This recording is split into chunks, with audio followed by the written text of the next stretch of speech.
Good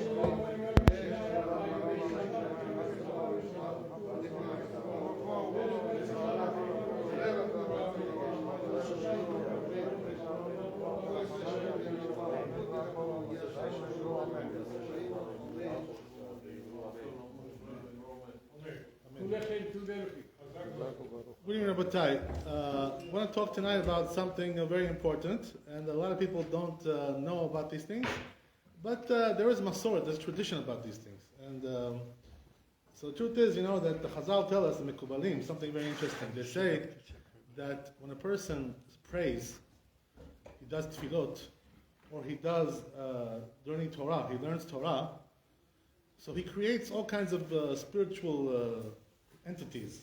He creates angels from those words. Angels are created. So what happens is that these angels come to protect that person, gives them protection, all kinds of things. So every word of Torah is protection, every word of tefillah creates also this creation. So with the creation, by the way, the important thing is like this, that a person has to know that since you're creating all kinds of things, also you're creating olamot as well, right, as they say, right, all the worlds as well. There's also that. We don't even know what that is, right? What kind of olamot are we talking about? I don't know. I'm not a Kabbalist. I cannot tell you what those olamot are, but all kinds of things are being created by our prayers and our Torah study. So because of that, the person has to be careful about several things. Number one, I'll give you an example, right? It says in the Gemara that there was a certain Talmid Chacham that he was sitting and learning, and saw him, the wife of Rabbi Meir, Bruria, the famous Bruria, right? She was a very tough lady, big tzadeket, big chacham also, she was big chacham. You don't get people like this in every generation, right? There's something very rare, very unusual, right? They say that even the rabbis respected her, and they taught her many halachot, hundreds and hundreds of halachot, because she was considered to them like a real chacham, a real Talmid Chacham. This is something unusual, right? Whatever. But anyway, she was also a tough lady, must have been one of those tough ones. So what happens is, right, it says in the Gemara, that one day she saw a certain boy, a Talmid Chacham, a young scholar. He was learning Torah, but he wasn't saying out loud the words, He was doing quietly, chumat stalavda, chumat, chum. So what happened was that Rabbi Bruria spotted this guy, this Chacham, tells him, gives him a big nunu, right? Gives him a big rebuke, I think it says over there that she kicked him also, she gave him a nice kick, So what was this kick for? What did he deserve the kick for? So it says in the Gemara, she told him like this, he says, listen, it says in the Torah, it says in the Halakha, that when you study Torah, you have to study out loud, you shouldn't be studying silently. Not a good thing to do that, You have to make sure you also pronounce the words when you're studying Torah. So, that's the thing. So she got mad at him because of this, that he wasn't studying out loud. So he told him, he says, shame on you, you're not studying the right way. So they say the Chazal, by the way, that when a person studies Torah and he says it out loud, what happens is that also he remembers it better as well. When you study silently, your Torah is forgotten also very easily. Easy come, easy go, right? Just like it came in easy, it also goes out easy. Right? You didn't say nothing, you made no effort, so it goes out easy also. That's the idea. So it makes you also forget. So she told him, stay out loud. So one thing we have to know, halakha, this is halakha, brought down also Shulchan Aruch. That when a person studies Torah, he has to say out loud the words, not just, quietly, silently, like they do in the library, when you go to the Goyish library, right? Over there, everybody's silent, don't make too much noise, you're bothering the...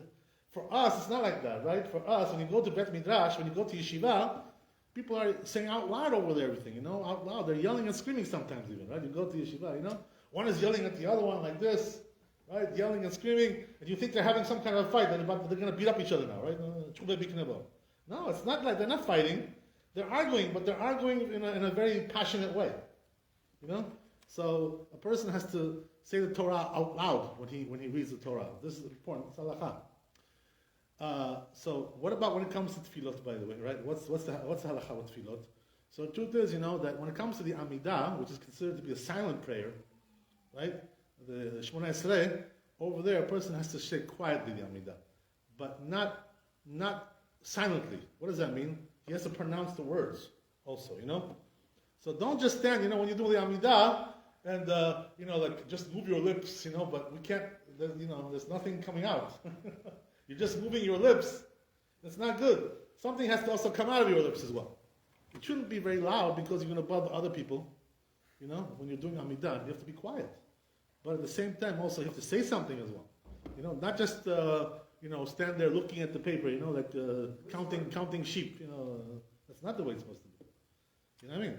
So the person has to understand that as well. So Amidah also, as we said, has to be quiet on the one hand, but also you have to pronounce the words. You have to move your lips and say those words, actually.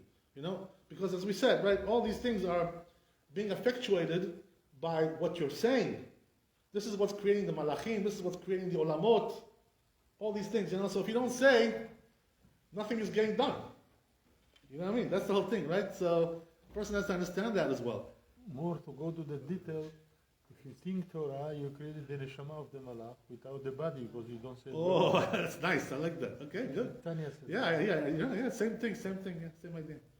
So that's the thing, right? So the rabbi, what he's saying is a very important point, which is that when you don't do the prayers and the Torah properly, what happens is that what you're creating is deficient. Pagumim. Those malachim, those angels are deficient. They're not strong enough to do what they have to do because you're creating them in a bad way. Okay, this is a very high level, but even according to the pshat, even according to the regular, understanding, a person has to also, right? As we said in the Talmud, it's written, Bruria came, kicked this guy, and gave him a piece of her mind, right? That's what happened. So same thing when it comes to that.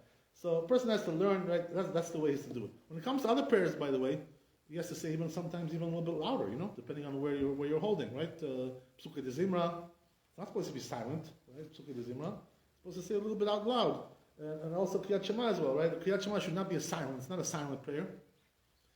I always, remind whoever goes up here, to do the Arvit or to do the Shachrit, if I see them, if I catch them, I always remind them, what am I catching? Sometimes, the balabatim who are going up there, for your side or whatever, they forget one halakha. You know what it is? It's halakha na Shulchan Aruch, that when a person says Kriyat Shema on the bima, he has to say with the ta'amim. He has to say with the like he's reading the Torah and then the Sefer Torah, the ta'amim. The trop, as they call it, right? The Ashkenazim. It's a halakha. This thing. So a person shouldn't just go up here and say Kriyat Shema like that. He should say with the ta'amim, just like he's reading the Sefer Torah. If you notice, by the way, all the rabbis, this is how they do it, because they know this halakha. Either they've read in the Shulchan Aruch or they saw, that's how they picked it up practically, from their rabbis, from their elders, whatever. Right? So that's how they all do. This is the way it has to be. This is also, an important thing. This is only minhag. It's not really halakha so much. It's not brought down in Talmud. It's a minhag. But nevertheless, I'll tell you why it's so good, this minhag. You know why? Because when a person doesn't say the ta'amim, the Kriyat Shema, he goes up, you know what happens, right? What happens is that he goes too fast, and then the tzibur cannot keep up with him, He starts to run, boom, boom, boom, boom, boom, boom, and all of a sudden, he's on God Israel, and the tzibur is still saying, Kriyat Shema, they can't finish with him, they can't go with him. So in order to, that's also a good thing, to slow him down a little bit, we tell him, do the timing, this is going to slow you down, so this way we can keep up with you, otherwise you're going to run like crazy, you're going to run away from us. Right, that's the idea. This is the reason why we tell him to do it. That's also one of the reasons. So, as we said, right, that another thing that a person has to be careful about, since we said, right, that the prayers are creating malachim, they're creating all kinds of creations, olamot, and all kinds of things, that a person has to pronounce everything properly, proper higui, proper pronunciation, So, regarding this, there's a lot of things to learn, a lot of things to know about that, right, how to pronounce properly the Hebrew. Right, first of all, number one, we all here are from Sephardi, background, right? All of us. Right? Sometimes we have some Ashkenazim here who come to visit us also. But here, I think everybody here is Sephardi. So why do I tell you that? Because the Sephardim says David ben there was a Ridvaz, who was Rabbi Yehuda ben Ze'ev. He was one of the big Ashkenazi poskim of the last 100 years.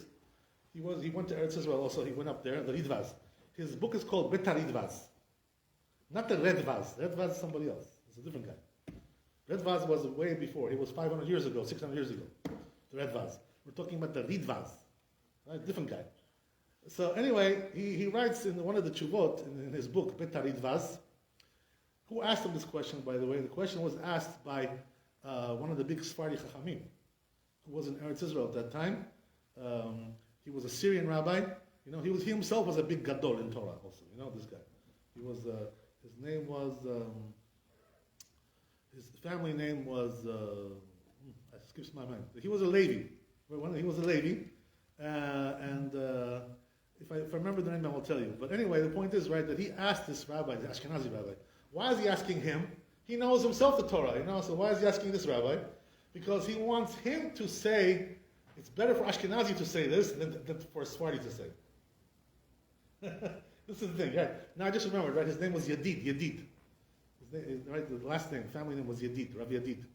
So the Rabbi Yedid, he asked this rabbi, the Ridvaz, Ilamdenu Rabbeinu, right? It says over there, right? Let the rabbi teach us, which is the more proper pronunciation, Ashkenazi or Sephardi? Which is the better one? The more accurate one, akuratni, Which one is better, He asked him. You're Ashkenazi, so we're asking you. We know, we ourselves, we know what we are, but what about you? What do you say? So you know what he told him. He said, for sure, the Sephardi pronunciation is better. The Ridvaz told him. This is in the book, written down. Something, right? So then the rabbi asked him, Rabbi Yedid, he told him, why do you think Sephardi is better than Ashkenazi, more accurate? Why? What's the reason why? Why? The Ashkenazim, they're not Jews? They're not Jewish? What are they? They're Cossacks? What are they? They're Jewish. So what's the problem? So says the Ridvaz, the reason why the Ashkenazi is not so accurate is because they went to lands, Galut, which are further away from Eretz Israel, further away from the Middle East. They went to Poland, and Germany, and these places are far away. All kinds of areas like that, right? France, very far from Eretz Israel. So what happens is that when you go so far like that, you start to lose your tradition, because over there, the dialect, the accent over there is different. This is what happens, So he says, this is the reason why the Sephardi is better. Because the Ashkenazim, what happened was that they lost their tradition because they went to faraway lands.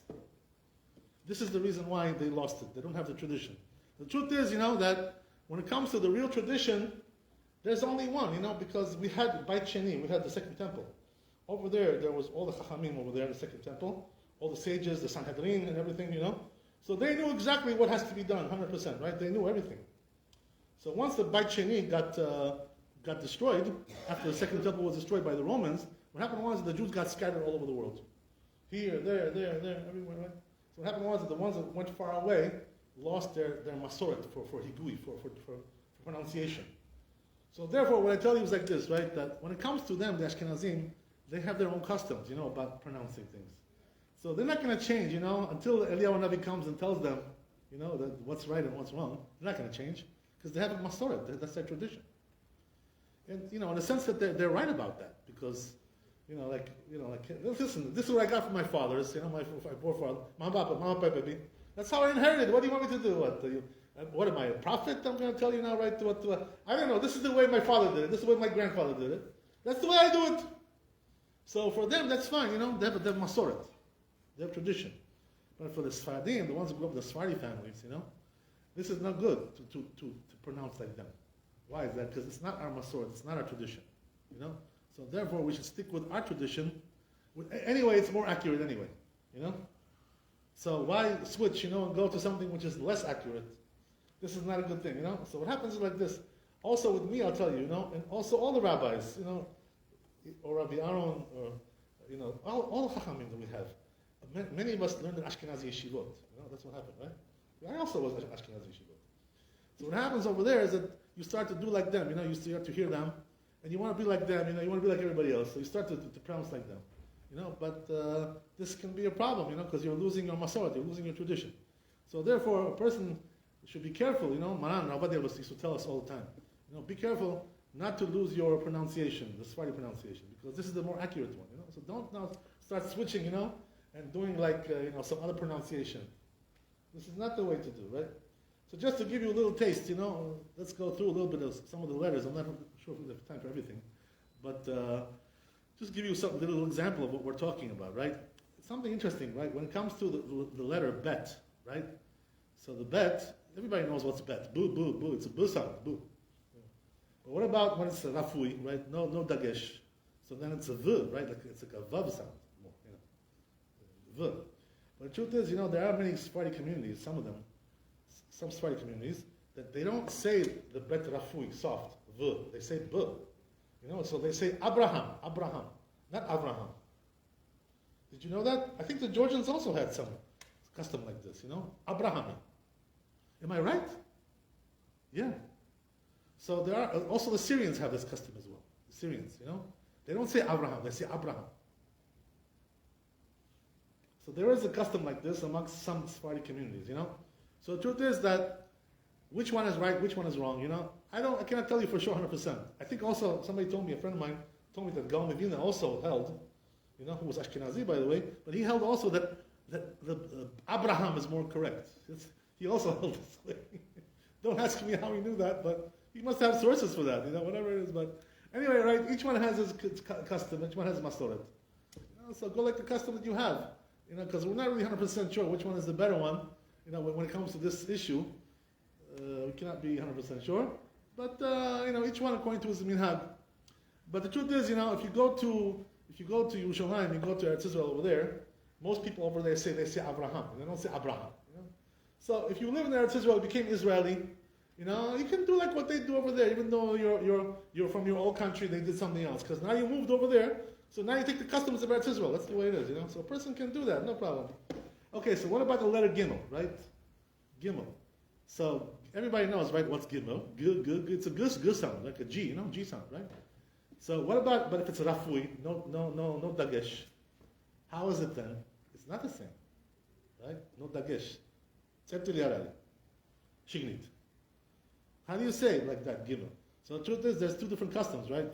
The Irakim, which seem to be the most accurate, by the way, one of the most accurate pronunciations, the Irakim, they say like this, Gimel.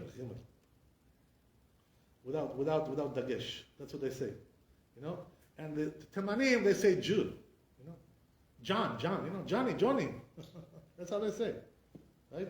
So which one is more correct? Probably the Iraqi is more correct. And I'll tell you why. How do I know this? Why are the Temanim not so correct? Because the Temanim were far away from Eretz Israel, as we said, right? They went far from Eretz Israel, and they didn't come back in the second temple, So they probably are not so accurate as the Iraqis, because the Iraqis are right next to Eretz Israel.